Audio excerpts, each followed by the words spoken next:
So what is the one thing that you cannot do without? The one thing that is always by your side, morning, noon, night? Well, if you're like most people, including me, you'd probably say this thing, your cell phone.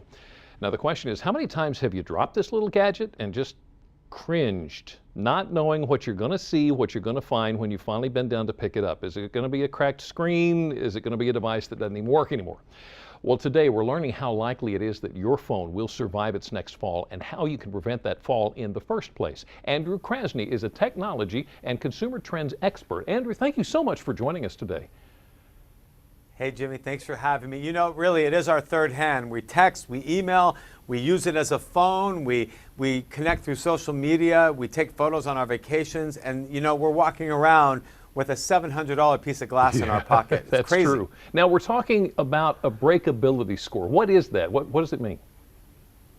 Okay, so the folks at SquareTrade is the protection plan that customers rate highest for electronics and for exceptional customer service. What they've done is, you know, let me give you an analogy. Let's say you're watching television and that expensive car company crashes that car into a brick wall, right? Well, they're testing for its safety standards and has it met all the requirements before you put your children in that car and before you spend all that money. Well, SquareTrade has turned the industry upside down, and they've done a very similar test, not with a $100,000 car, but with the newest cell phones and smartphones when they are released to the market. They put it through an unbiased test that the manufacturers certainly do not do, or if they do, they're not telling us about it. And they put it through a rigorous testing, Jimmy. It's front screen, back panel.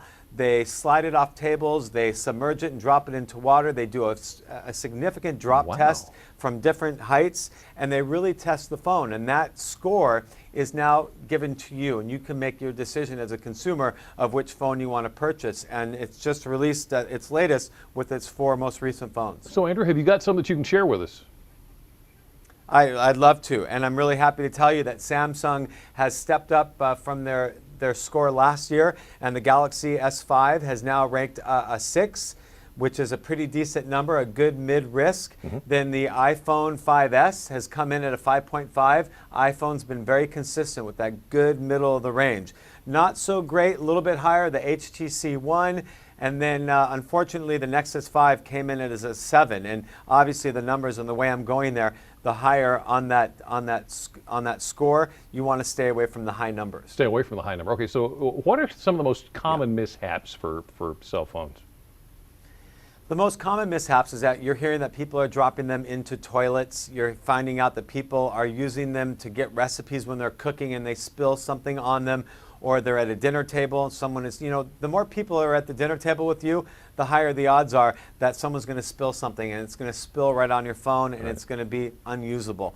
It happens. It's crazy. You know, we are actually 10 to 13 times more likely to be the ones who damage our own phones as opposed to having it lost or stolen.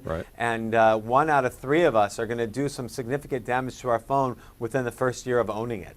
So have you got some tips that you could share with us about how to avoid that happening? Yeah, well, first of all, my most important tips of the day are, first of all, do not overpay on insuring and protecting your phone. You know, when you go to a carrier and get your phone, they automatically think that you're going to insure it for $10 a month or pay a $200 deductible. I say go with someone like SquareTrade who's charging you half of that, and get the kind of protection that fits your lifestyle, okay? Then some of the tips are about your phone is, don't put it in your back pocket so you can sit on it and crush it. Do not use it near liquid ever. If you drop your phone a lot, get a protective case for it. Don't try and think, oh, it doesn't look cool, it doesn't look cool. Well, let me tell you, protecting a $700 investment is cool, and I think that you shouldn't be afraid to cover it. But have it insured, have it covered, and protect yourself. It's a very, very vital amount of money that you can spend every month, and it's not that much. I think you just got me on 3 out of 3 there, Andrew. So, but I got to ask you, I mean, you're in the business. You have got to have seen some really unusual claims. Yeah, you know, we just found out that that a kid took it in the bathtub. We found and wanted to see if it worked under the water. Somebody dropped it in a porta potty. Oh no! And that takes the case for me. And you don't, and Jimmy, you don't want to drop it in the porta potty because you know what happens. Yeah. You got to go and get that phone. Who's going to go and get that phone for you? Because I'm not going to go get it. You can't just. someone's got to get it because you got to prove that that phone was damaged, right? That's right. So don't take your phone into the restroom. And also, so many of us are doing business on our phones. I don't want to know if you're in the restroom when you're on the phone. I don't want to hear a toilet flush. I don't want to hear that echo. You know you can bust somebody when you hear that echo, or you can hear the fan going. Don't use it in the restroom. Don't do that. Andrew And Kresny. put it in your, what we do, we put it in our glove compartment also when we're driving, so we're not tempted to text or take our eye off the road. Right. Put your phone in the glove compartment and get it out and put it in your pocket instead of getting out of the car when it's on your lap and it falls from your lap and it crashes onto the floor. That is an excellent idea. Don't want to do that. Andrew, thank you so much. Andrew Kresny, right. consumer and technology pleasure. expert. If you'd like to know more about what Andrew just had to say, including steps that you can take to prevent a cell phone mishap, just go to delmarvalife.com and click on the Show tab. Okay, now let's go back to the iPhone. Security expert Andreas Kurtz says the latest version of Apple's iOS 7 software fails to encrypt email attachments, leaving the user vulnerable to hackers. Kurtz said he tested it. Sure enough, he was able to access email attachments on a locked device. Apple's apparently aware of the problem. They say they'll fix it in a future software update. Okay, so we talked about your phone. Now let's talk about your finances, specifically how well your kids manage their money. Up next, we're going to learn the 3 biggest mistakes made when teaching our kids about money and why mom may be to blame. Also, we're going to learn about a program that gives kids a hands-on financial lesson, providing them with the skills they need to succeed when they get into the real world. Delmarva Life will be right back.